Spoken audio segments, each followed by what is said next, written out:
Hello everyone, welcome back to online study on. आज हम इस वीडियो में लेकर आए हैं बिहार सचिवालय के लिए वॉल्यूम 3 का प्रैक्टिस सेट नंबर 1, जिसमें आपको 50 MCQ देखने को मिलेगा।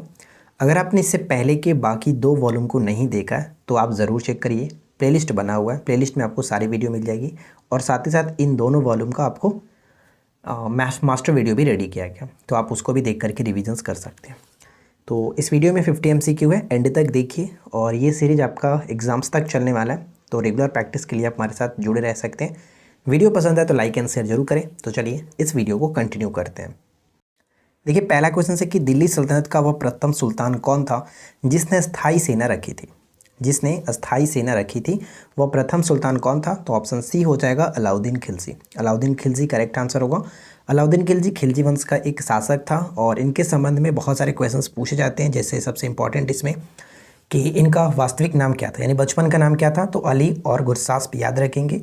सबसे अधिक विशाल सेना इन्हीं के पास थी। घोड़ा दागने और सैनिकों की हुलिया लिखने की प्रथा इन्होंने स्टार्ट किया था और साथ ही साथ बाजार नियंत्रण प्रणाली भी इन्होंने स्टार्ट किया। तो ये कुछ इंपॉर्टेंट चीज़ें इनसे संबंधित याद रखेंगे, ठीक है। सेकेंड क्वेश्चन है कि किस मुगल शासक को 2 बार राज्याभिषेक हुआ? किस मुगल शासक का 2 बार राज्याभिषेक हुआ था? तो आलमगीर के नाम से जिन्हें हम जानते हैं औरंगजेब, ठीक है। औरंगजेब का 2 बार राज्याभिषेक हुआ था, एक 1658 और एक दूसरा 1659 में। तो यहाँ पे सही आंसर हो जाएगा ऑप्शन डी। पहला जो हुआ था जुलाई 1658 में, दूसरा जो हुआ था वो जून 1659 में हुआ था। क्वेश्चन नंबर 3 है कि पनियान और इरुला जनजाति का संबंध है किस राज्य से? बताइए, पनियान और इरुला जनजाति किस राज्य से संबंध रखती है, निवास करती है? तो इसका सही संबंध हो जाएगा ऑप्शन डी, तमिलनाडु, ठीक है। तमिलनाडु यहाँ पे करेक्ट आंसर होगा। ऑप्शन हम डी को टिक करेंगे। क्वेश्चन नंबर 4 है कि किसके शासनकाल में प्रथम आंग्ल मराठा युद्ध 1775 से 82 हुआ था? तो प्रथम आंग्ल मराठा युद्ध का समय 1775 से 1782 तक चला था और किसके समय में हुआ था? तो माधवराव नारायण, यहाँ पे सी को टिक करेंगे। सूरत के संधि के तहत स्टार्ट हुआ और सलवाई के संधि के तहत समाप्त हुआ था। इन दोनों को भी याद रखिएगा। और कौन थे वायसराय, कौन थे? तो वार्न हेस्टिंग्स थे, ये याद रखेंगे। वार्न हेस्टिंग्स के समय में। मौर्य मंत्रिपरिषद में कौन राजस्व एकीकरण करने से संबंधित है? राजस्व एकीकरण करने से संबंधित है मौर्य मंत्रिपरिषद में। तो समाहर्ता यहाँ पे करेक्ट आंसर है और ये प्रश्न बहुत बार पूछा गया अलग अलग एग्जाम्स में, तो इसे आप अच्छे से याद रखेंगे, ठीक है। चलिए इसके बाद हम आगे बढ़ते हैं और अगला क्वेश्चन ट्राई करते हैं। क्वेश्चन नंबर 6 क्या कह रहे हैं कि सिंधी को किस संवैधानिक संशोधन द्वारा संविधान की 8वीं अनुसूची में शामिल किया गया? संविधान की 8वीं अनुसूची में सिंधी भाषा को जोड़ा गया था 1967 और ये हमारा 21वां संविधान संशोधन था, ठीक है। 21वां संविधान संशोधन और 15वीं भाषा के रूप में जोड़ा गया था। ये भी याद रखिएगा, 15वीं भाषा के रूप में जोड़ा गया था। निम्न में से किसने द्वैत शासन नीति को समाप्त किया? द्वैत शासन नीति को किसने समाप्त किया? तो राइट आंसर क्या बनेगा? रॉबर्ट क्लाइव ने लागू किया था बंगाल में, लेकिन द्वैत शासन नीति को समाप्त किया था वार्न हेस्टिंग्स ने। तो यहाँ पे बी को टिक करेंगे, बी बिल्कुल करेक्ट आंसर होगा। क्वेश्चन नंबर 8 क्या कह रहा है कि आपातकालीन प्रावधान किस देश के संविधान के आधार पर निर्मित किया गया? आपातकालीन प्रावधान हमारे संविधान के भाग 18, ठीक है, भाग 18 में बात किया गया आपातकाल के संबंध में, जो कि अनुच्छेद 352 से लेकर के 360 तक होता है, ठीक है। 352 से 360 और ये कहाँ से लिया गया? जर्मनी के वीमर संविधान से ग्रहण किया गया। जर्मनी के वीमर संविधान से, ऑप्शन बी।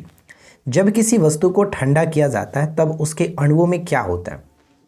जब किसी वस्तु को ठंडा किया जाता है तब उसके अणुओं में क्या होता है? तो उनका चाल जो होता है वो घट जाती है, उनका चाल घट जाता है, ऑप्शन बी। ठोस से द्रव में पदार्थ की अवस्था परिवर्तन को क्या कहते हैं? बताइए कि ठोस से द्रव में परिवर्तन, ठोस से द्रव में पदार्थ की अवस्था परिवर्तन को क्या कहते हैं? सिंपल सी भाषा में इसको गलन कहेंगे, गलन, यानी ए बिल्कुल सही होगा, गलन। नेक्स्ट है कि किस देश ने मई 2022 में दुनिया का सबसे लंबा ग्लास बॉटम ब्रिज खोला है? ग्लास बॉटम ब्रिज खोला है 2022 में, मई 2022 में। किस देश ने? वियतनाम, ठीक है। वियतनाम की राजधानी क्या होता है? हनोई। वियतनाम की राजधानी हनोई। अगला प्रश्न कि कुछ कृषि भूमि में जिप्सम का प्रयोग किया जाता है, इसके प्रयोग का उद्देश्य क्या होता है? यानी जिप्सम का प्रयोग मतलब क्यों किया जाता है?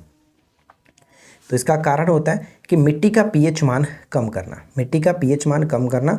देखिए जिप्सम क्या मतलब कि अगर बात करें जिप्सम, तो कैल्शियम और सल्फर दोनों का अच्छा स्रोत होता है मिट्टी के लिए, जिसकी क्या होता है कि फसलों को अच्छा पैदावार के लिए आवश्यक होता है कैल्शियम और यहाँ पे सल्फर। ठीक है, इसलिए जिप्सम का मतलब प्रयोग किया था मिट्टी का पीएच वैल्यू को कम करने के लिए। यहाँ पे बी करेक्ट होगा। भारत के किस राज्य में गेहूँ का सर्वाधिक उत्पादन होता है? भारत के किस राज्य में गेहूं का सर्वाधिक उत्पादन होता है? तो सर्वाधिक उत्पादन उत्तर प्रदेश। उत्तर प्रदेश राइट आंसर बन जाएगा। अगला प्रश्न है कि मूंगा रेशम भारत के इनमें से किस राज्य से संबंधित है? मूंगा रेशम किस राज्य से संबंधित है? तो करेक्ट आंसर हो जाएगा ऑप्शन डी असम। ठीक है, असम। और ध्यान रखिएगा मूंगा रेशम असम में जीआई टैग भी दिया गया, तो यहाँ पे डी करेक्ट है। प्रसिद्ध रानी की वाव का निर्माण किस राजवंश के किस राजवंश ने करवाया था? रानी की वाव का निर्माण किस राजवंश ने करवाया था? तो right answer will be option C Chalukya. ठीक है, चालुक्य, यहाँ पे चालुक्य शासक यानी सी को टिक करेंगे। सी करेक्ट आंसर है। अगला प्रश्न है कि निम्नलिखित में से कौन जम्मू और कश्मीर का लोक नृत्य है? जम्मू कश्मीर का लोक नृत्य बताइए कि कौन होगा? तो यहाँ पे ऑप्शन डी पे जाएंगे, डमहल जो होता है, डमहल। ठीक है, डमहल। तो डमहल का संबंध हो जाता है जम्मू कश्मीर से। एक्चुअली अगर कभी पूछ लिया जाए कि ये किस जनजाति के द्वारा मनाया जाता है, तो बट्टल जनजाति के द्वारा। ठीक है, बट्टल जनजाति के द्वारा ये मनाया जाता है। तो राइट आंसर यहाँ पे डी होगा। आगे बढ़ते हैं। अगला है कि निम्नलिखित में से किसने नारा दिया था राजनीतिक स्वतंत्रता एक राष्ट्र की प्राण वायु है? ये क्वेश्चंस बहुत बार पूछा गया है। राजनीतिक स्वतंत्रता एक राष्ट्र की प्राण वायु है, ये बात किसने कही थी? ये नारा किसका था? तो अरविंद घोष यहाँ पे करेक्ट आंसर है। Aurobindo Ghosh option B. Next question की जंग लगने पर लोहे के भार में क्या परिवर्तन होता है? जंग लगने पर लोहे के भार में क्या परिवर्तन होता है? तो जनरली आप जानते हैं कि जैसे ही जो है लोहे पर जंग लगता है तो उसके भार में वृद्धि होता है। ठीक है, भार में वृद्धि होता है, यानी ऑप्शन बी। ठीक है, यहाँ पे करेक्ट आंसर होगा।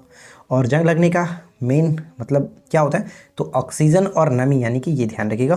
तो यहाँ पे करेक्ट आंसर हो जाएगा ऑप्शन बी। निम्नलिखित में से किसे उग्रसेन, उग्रसेन यानी कि भयानक सेना का स्वामी कहा गया? उग्रसेन किसे कहा गया? तो अगर आपने ऑप्शन डी को टिक किया है तो आपने गलती की है, क्योंकि बिंबिसार को क्या कहा था? सेनिया कहा जाता था। सेनिया, नियमित सेना रखने वाला सेनिया कहा जाता था। और यहाँ पे पूछा गया उग्रसेन, तो महापद्म नंद। ठीक है, नंद वंश के जो संस्थापक थे महापद्म नंद को कहा गया, इसलिए ऑप्शन ए को टिक करेंगे। ठीक है, ए करेक्ट होगा। नेक्स्ट वन है कि भारत में संसद द्वारा बंधुआ मजदूरी को प्रतिबंधित करने वाला अधिनियम किस वर्ष पारित किया गया था? बंधुआ मजदूरी को प्रतिबंधित करने वाला अधिनियम जो है वो किस वर्ष पारित किया गया था? तो राइट आंसर हो जाएगा ऑप्शन ए 1976, 1976 यहाँ पे करेक्ट है। अगला क्वेश्चन कि सलबाई की संधि किस युद्ध से संबंधित है? ऊपर में मैंने क्वेश्चन आपको बताया था कि माधवराव नारायण के समय में जो कि प्रथम आंग्ल मराठा युद्ध हुआ था 1775 से 1782 में। ठीक है, तो 1782 मैंने बताया कि 1782 में जो युद्ध की समाप्ति हुई वो सलबाई की संधि के तहत हुई थी। तो प्रथम आंग्ल मराठा युद्ध यहाँ पे करेक्ट आंसर है, इसलिए ऑप्शन हम डी पे जाएंगे। डी करेक्ट होगा। ओम का नियम क्या परिभाषित करता है? ओम का नियम क्या परिभाषित करता है? तो आपको पता है कि भी बराबर आई आर हम जो देखते हैं वो यहाँ पे करेक्ट होगा। आर यहाँ पे कांस्टेंट होता है, यानी कि भी समानुपाती आई होता है। तो यहाँ पे कह सकते हैं कि धारा और वोल्टता दोनों को, ठीक है, धारा और वोल्टता को परिभाषित करता है, इन दोनों में संबंध बताता है। तो करेक्ट आंसर हो जाएगा ऑप्शन डी। डी को टिक करेंगे। अगला प्रश्न है कि पूर्ण आंतरिक परावर्तन होता है जब प्रकाश जाता है। पूर्ण आंतरिक परावर्तन, तो पूर्ण आंतरिक परावर्तन तब होता है जब प्रकाश सघन माध्यम से विरल माध्यम में जाता है, यानी डेंसर से रेरर मीडियम में जब जाएगा तब कहते हैं। तो यहाँ पे अगर हम चारों ऑप्शंस को ध्यान से देखेंगे तो देखिए, जल और कांच की तुलना में कांच जो कि जल से ज़्यादा डेंसर होगा, यानी कि सघन होगा। वायु और जल में देखें तो जल यहाँ पर फिर से जो कि वायु के तुलना में ज़्यादा सघन होगा, और वायु और कांच फिर से यहाँ पे कांच ज़्यादा हो गया। तो हमने क्या बताया कि सघन से विरल में जाना चाहिए। तो अगर हीरे और कांच में बात करें तो कांच की तुलना में हीरा जो कि ज़्यादा सघन होगा, इसलिए यानी हीरे से लेकर के अगर प्रकाश कांच में जाता है तो वहाँ पर पॉसिबिलिटी हो जाता है कि पूर्ण आंतरिक परावर्तन होगा। तो यहाँ पे करेक्ट आंसर ऑप्शन हम सी को टिक करेंगे। ठीक है, सी बिल्कुल सही आंसर है। पर्यावरण किससे बनता है? पर्यावरण किससे बनता है? तो ध्यान रखिएगा, पर्यावरण बनने के जो घटक होंगे, जीवीय घटक, भू आकृति घटकों से, अजैव घटकों से, यानी सभी के सभी यहाँ पे करेक्ट आंसर है ऑप्शन डी। अगला प्रश्न कि भारतीय मरुस्थल की एक प्रमुख नदी कौन सी है? भारतीय मरुस्थल की एक प्रमुख नदी कौन सी है? तो लूनी जो होता है वो भारतीय मरुस्थल की एक प्रमुख नदी मानी जाती है। लूनी नदी को मृत नदी के नाम से भी जानते हैं, मृत नदी के नाम से जाना जाता है। और ये कहाँ से निकलता है? तो अजमेर ज़िले के नाग पहाड़ से निकलता है। राजस्थान में अजमेर ज़िले के नाग पहाड़ से निकलता है। याद रखिएगा, संविधान सभा का पहला सत्र कब हुआ था? संविधान सभा का पहला सत्र कब हुआ था? क्या बनेगा राइट आंसर? 9 दिसंबर 1946 को। 9 दिसंबर 1946 को पहला जो कि सत्र हुआ, कहाँ पर? न्यू दिल्ली में हुआ था। और इसमें जो कि किसे अध्यक्ष बनाया गया? तो अस्थायी अध्यक्ष के रूप में सच्चिदानंद सिन्हा को बनाया गया था। चलिए आगे बढ़ते हैं। अगला प्रश्न कि वायुमंडल में कार्बन डाइऑक्साइड गैस कहाँ से आता है? वायुमंडल में कार्बन डाइऑक्साइड गैस जो कि कहाँ से आता है, यानी कि CO2 जो गैस है वो कहाँ से आता है वायुमंडल में? पशुओं और मनुष्यों के श्वसन की क्रिया से, बिल्कुल सही है। ईंधन के जलने से, ये भी सही है। ज्वालामुखी गतिविधियों से, ये भी सही है। यानी कि तीनों के तीनों यहाँ पे बिल्कुल सही होगा, इसलिए डी को टिक करेंगे। नेक्स्ट वन है कि निम्नलिखित को कालक्रम के अनुसार व्यवस्थित करना है। चलिए, कालानुक्रमिक क्रम में व्यवस्थित अगर करेंगे तो क्या हमारा सही आंसर बनेगा? तो अगर चारों ऑप्शंस में देखें तो अगस्त प्रस्ताव यानी अगस्त जो ऑफर है वो आपका 1940 से संबंध रखता है। 1940, ठीक है। तो सबसे पहले 4, उसके बाद क्रिप्स मिशन आएगा क्योंकि 1942 के साथ, तो 4 के बाद 1, 1942, राइट। उसके बाद क्या देख सकते हैं? उसके बाद अगर कैबिनेट मिशन बेवेल की बात करें तो यहाँ पे बेवेल योजना आएगा। बेवेल 1945 के साथ संबंध रखता है, तो 3, 1945 और लास्ट में आपका हो जाएगा कैबिनेट मिशन योजना 1946। तो कुल मिलाकर ऑप्शन हमारा सी बिल्कुल सही आंसर बनेगा। 4132, 4132। भारत में अंग्रेजी शिक्षा का मैग्ना कार्टा किसे कहा जाता है? भारत में अंग्रेजी शिक्षा का मैग्ना कार्टा किसे कहा जाता है?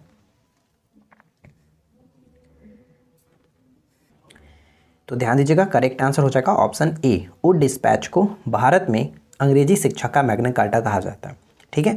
तो यहाँ पे सही आंसर हम ऑप्शन ए को टिक करेंगे। और अंग्रेजी का प्रचलन भारत में मैकाले के द्वारा स्टार्ट किया गया था। मैकाले का विवरण पत्र आपको पता है कि मैकाले ने ही अंग्रेजी मतलब स्टार्ट करने की अनुशंसा की थी। किसके समय में? लॉर्ड विलियम बेंटिंग के समय में, ये याद रखेंगे। अगला प्रश्न क्या है कि दिल्ली का सुल्तान जो दान दक्षिणा के बारे में काफ़ी ध्यान रखता था, इसके लिए इसने एक विभाग भी बनाया था, दीवाने खैरात। दीवाने खैरात दान विभाग स्थापित किया था, वह कौन था? यानी दीवाने खैरात को किसने स्थापित किया था? एक दान विभाग हुआ करता था, फिरोज शाह तुगलक। फिरोज शाह तुगलक करेक्ट होगा। दीवाने इस्तिहाक की स्थापना भी इसने कराई थी। और दीवाने बंदगान यानी कि जो दास विभाग हुआ करता था उसकी स्थापना भी फिरोज शाह तुगलक ने कराई थी, ठीक है। और मुश्त-ए-खैराज की स्थापना अलाउद्दीन खिलजी ने कराई थी। दीवाने कोही की स्थापना मोहम्मद बिन तुगलक ने, और दीवाने अर्ज जो था वो बलबन ने स्थापित कराया था। उत्तर मेरूर शिलालेख में किसके प्रशासन से संबंधित जानकारी मिलती है? उत्तर मेरूर शिलालेख से किससे संबंधित जानकारी मिलती है? तो उत्तर मेरूर शिलालेख का संबंध चोल साम्राज्य से होगा, यानी सी।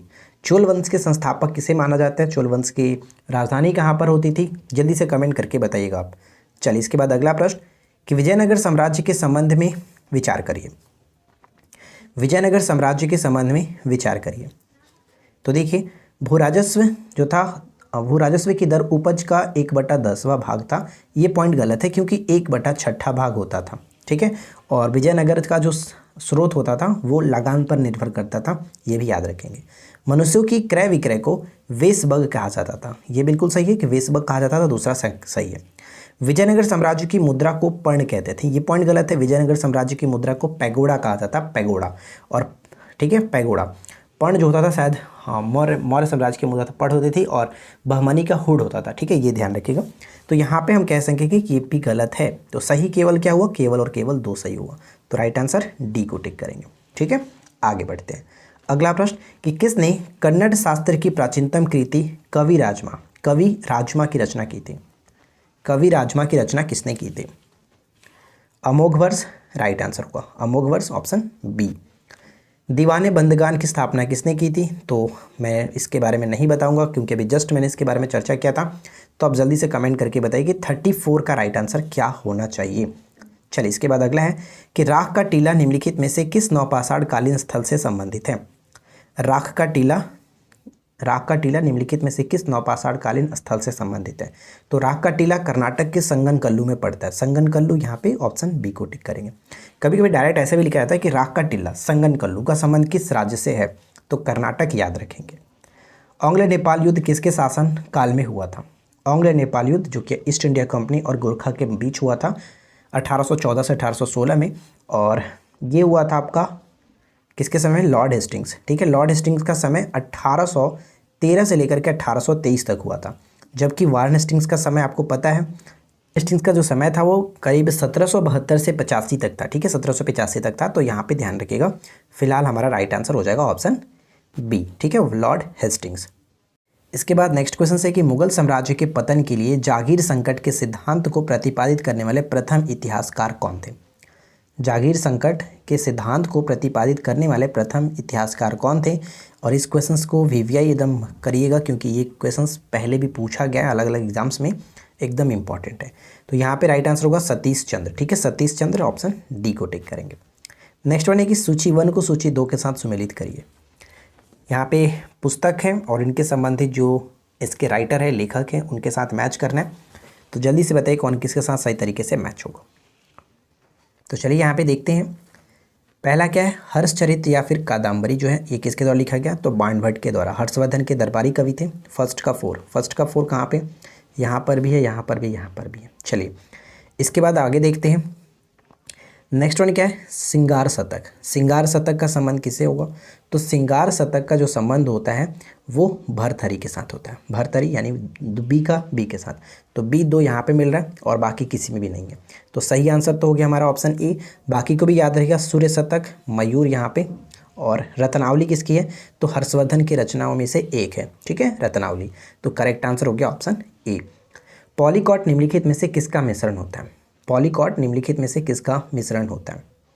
नाम से ही क्लियर हो रहा होगा। पॉली मतलब पॉलिस्टर, कॉट मतलब कॉटन, यानी कि पॉलिस्टर और कपास के मिश्रण को हम लोग पॉलीकॉट के नाम से जानते हैं। ए बिल्कुल सही है। जब किसी वस्तु को 2 समानांतर दर्पणों के बीच रखा जाता है तो बने हुए प्रतिबिंबों की संख्या कितनी होगी? ध्यान दीजिएगा, 2 समानांतर दर्पण, समतल दर्पण। तो कहने का मतलब ये हुआ कि 2 समानांतर दर्पण के बीच अगर कोई वस्तु को रखते हैं तो क्या होगा कि इनके बीच का जो एंगल होगा वो 0 डिग्री होगा, या कह सकते हैं ना 0 डिग्री का एंगल बन रहा है। तो हम यहाँ पे ये कहेंगे कि 360 बटे अगर 0 करते हैं तो क्या होगा, यानी किसी भी संख्या को अगर 0 से डिवाइड करते हैं तो उस केस में क्या होता है कि इन्फिनाइट नंबर हमारा बनेगा। यानी समझिए कि इस प्रतिबिंब का इस पर, फिर से इस प्रतिबिंब का इस पर, ये आपका मतलब अनगिनत कह सकते हैं कि बनता रहेगा। तो इन्फिनाइट इनमें से कोई भी नहीं, ऑप्शन डी पे जाएंगे। इसके बाद आगे बढ़ते हैं। नेक्स्ट क्वेश्चन, वर्ष 2022 के लिए विश्व प्रतिस्पर्धात्मक सूचकांक में भारत का स्थान क्या है? वर्ष 2022 के लिए विश्व प्रतिस्पर्धात्मक सूचकांक में भारत का स्थान क्या है? तो राइट आंसर यहाँ पे हो जाएगा ऑप्शन डी, यानी कि 37वां रैंक। ठीक है, 37वां रैंक, ऑप्शन डी को जाएंगे। राष्ट्रीय एमएसएमई पुरस्कार 2022 किस राज्य को प्रथम स्थान से सम्मानित किया गया? प्रथम पुरस्कार से सम्मानित किया गया। राष्ट्रीय एमएसएमई पुरस्कार 2022 में किस राज्य को प्रथम पुरस्कार मिला? तो राइट आंसर हो जाएगा option D, Orissa. Orissa, option D को टिक करेंगे। हाल ही में राष्ट्रीय टीकाकरण दिवस कब मनाया गया? राष्ट्रीय टीकाकरण दिवस प्रत्येक वर्ष 16 मार्च को मनाते हैं। ठीक है, 16 मार्च को राष्ट्रीय टीकाकरण दिवस मनाया जाता है, जबकि 16 जनवरी को, ध्यान दीजिएगा, 16 जनवरी को स्टार्टअप दिवस के रूप में मनाते हैं। ठीक है, स्टार्टअप दिवस। अगला प्रश्न, हाल ही में भारत का पहला, अगला प्रश्न ये है कि हाल ही में भारत का पहला वर्ल्ड पीस सेंटर कहाँ स्थापित किया जाएगा? वर्ल्ड पीस सेंटर कहाँ स्थापित किया जाएगा? Option B, Gurugram. ठीक है, गुरुग्राम। अब आपके लिए एक छोटा सा क्वेश्चन ये है, जल्दी से कमेंट करके बताइएगा, बहुत ही सिंपल सा है, कि भारत का पहला ग्रेन एटीएम कहाँ लगा है? भारत का पहला ग्रेन एटीएम कहाँ लगा है? हाल ही में भारत का पहला डिजिटल वाटर बैंक एक्वेरियम कहाँ खोला गया? बताइए कि एक्वेरियम कहाँ पर खोला गया? डिजिटल वाटर बैंक एक्वेरियम कहाँ पर खोला गया? तो right answer will be option D, Bengaluru. ठीक है, बेंगलुरु करेक्ट होगा। इसके बाद सेलुलोज वित्ती किसके सेलों में पाई जाती है? सेलुलोज वित्ती किसके सेलों में पाई जाती है? तो ऑप्शन डी होगा, पौधे के सेलों में पाई जाती है सेलुलोज वित्ती। निम्नलिखित में से किसे जीवन का भौतिक आधार माना जाता है? जीवन का भौतिक आधार किसे माना जाता है? तो राइट आंसर हो जाएगा ऑप्शन डी, जीव द्रव्य यानी कि प्रोटोप्लाज्म। ठीक है, जीव द्रव्य प्रोटोप्लाज्म ऑप्शन हम डी को टिक करेंगे। अगला प्रश्न है कि भारतीय संविधान में न्यायिक समीक्षा का प्रावधान किस देश से लिया गया। बताइए फ्रेंड्स कि भारतीय संविधान में न्यायिक समीक्षा का प्रावधान किस देश के संविधान से ग्रहण किया गया। तो राइट आंसर हो जाएगा यूएसए, ऑप्शन बी यूएसए। अगला सवाल, निम्नलिखित में से कौन राष्ट्रपति के बताइए कि कौन राष्ट्रपति के चुनाव में हिस्सा नहीं लेते हैं। देखिए, राष्ट्रपति के चुनाव में निर्वाचित सदस्य शामिल होते हैं, दोनों सदनों के निर्वाचित सदस्य, साथ ही में विधानसभा के निर्वाचित सदस्य और दिल्ली और पुडुचेरी विधानसभा के निर्वाचित सदस्य, लेकिन विधानसभा के नामांकित जो कि नहीं होते हैं। ठीक है, ये हमारा करेक्ट होगा, ऑप्शन डी को टिक करेंगे, ये इसके अंतर्गत शामिल नहीं होते हैं। और आज की इस वीडियो का आखिरी प्रश्न है कि निम्नलिखित कथनों पर विचार करिए। 2 पॉइंट्स दिया गया और बताना कि कौन सा कथन सही है। बताइए कि निम्नलिखित में से कौन सा पॉइंट सही होगा। धीमा राष्ट्रीय पार्क हरियाणा, देखिए ये पॉइंट गलत है, और कलेसर राष्ट्रीय पार्क ये गलत है, क्योंकि दोनों उल्टा है, क्योंकि झारखंड ऊपर में होना चाहिए था, धीमा राष्ट्रीय पार्क झारखंड, और कलेसर राष्ट्रीय पार्क हरियाणा होना चाहिए था। तो यहाँ पे दोनों के दोनों पॉइंट्स गलत हैं, इसलिए ना तो एक सही है और ना ही 2, इसलिए डी को टिक करके आगे बढ़ेंगे। ठीक है, तो आशा करते हैं कि आप लोगों को आज का ये वीडियो अच्छा लगा होगा। वीडियो पसंद आया तो वीडियो को लाइक करें, अपने फ्रेंड के साथ अधिक से अधिक शेयर करें। चैनल पे पहली बार आए तो सब्सक्राइब करके नोटिफिकेशन बेल आइकन को जरूर ऑल पे सेट कर लीजिएगा, ताकि आप रोजाना की न्यू वीडियोस पा सकें। तो आप मिलते हैं किसी प्रकार के नेक्स्ट वीडियो में नए टॉपिक के साथ। Thanks for watching, keep learning, have a good day.